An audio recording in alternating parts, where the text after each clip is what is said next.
Men are driven by two principal impulses, either by love or by fear. What if the reason some people instantly command respect the moment they enter a room isn't their status, their looks, or even what they say, but what they control? Because here's something most people never realize. Power is not loud, it's not aggressive, and it's definitely not emotional. Real power is emotional control. Think about it. Have you ever been in a room where one person barely spoke, yet somehow controlled the entire atmosphere?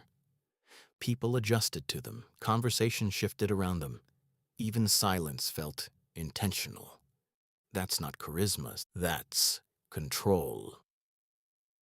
Niccolo Machiavelli once suggested that men are driven more by emotion than reason, and if that's true, and it is, then the person who controls emotions controls everything that follows. But not all emotions matter equally. There are five in particular that decide whether you feel powerless or untouchable in any situation. And once you understand them, and more importantly, once you control them, you don't chase respect anymore. It comes to you. If you're interested in understanding power, psychology, and how to move through life without being emotionally controlled by others, subscribe, because this is where we break things down without illusions. Let's start with the first emotion, fear. Fear is the most obvious, but also the most misunderstood. Most people think fear is something to eliminate, but that's impossible. Fear doesn't disappear, it transforms. The real problem isn't fear itself, it's what fear makes you do. It makes you hesitate, it makes you overthink, it makes you shrink your presence just enough for others to feel it. And people always feel it. You walk into a meeting and you're slightly unsure. You hesitate before speaking.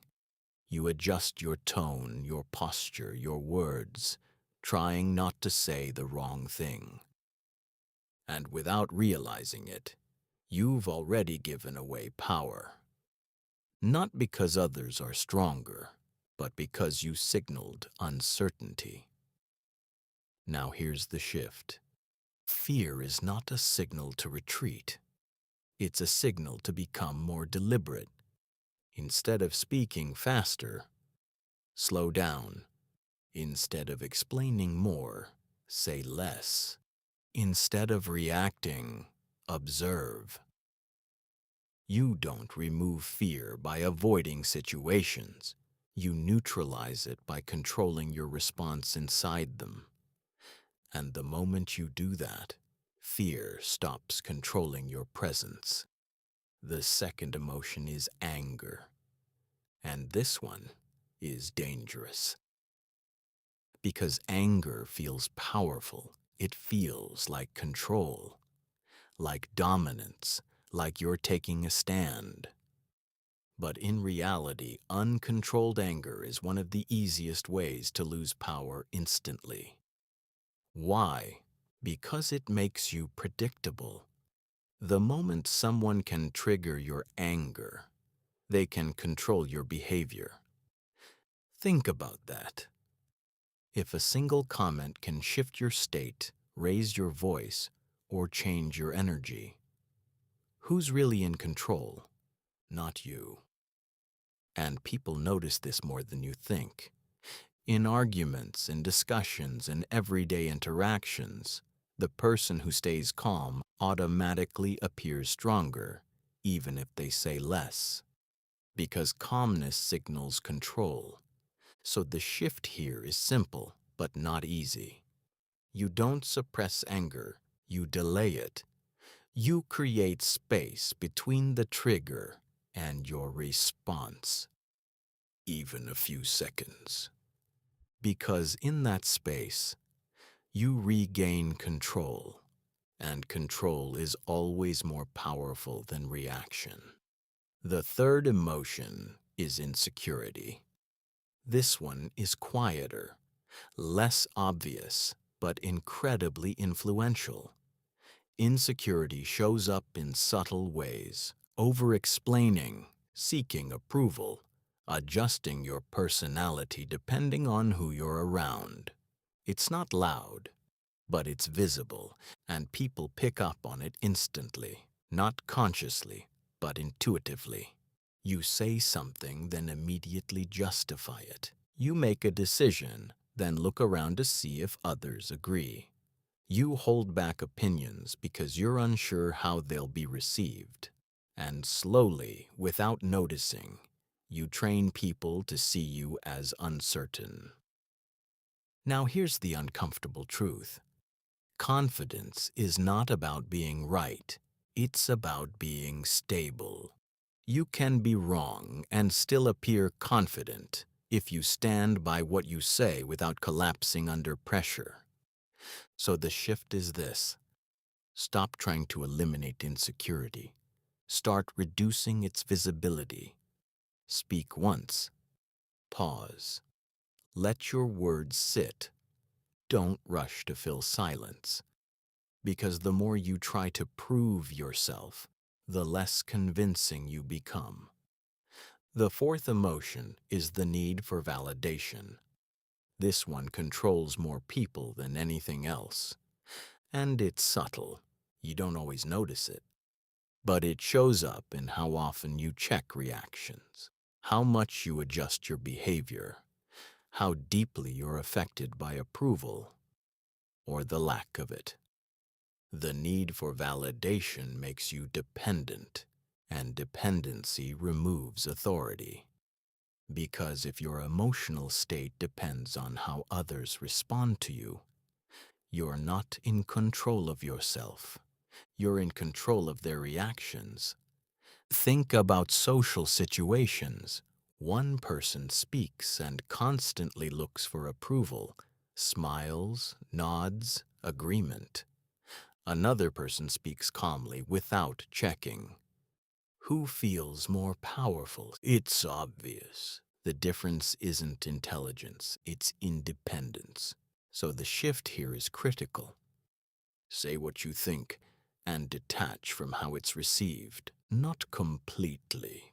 Feedback matters, but emotionally. You don't need everyone to agree. You need to remain stable regardless of whether they do. And that stability creates presence. The fifth emotion, and maybe the most important, is impatience.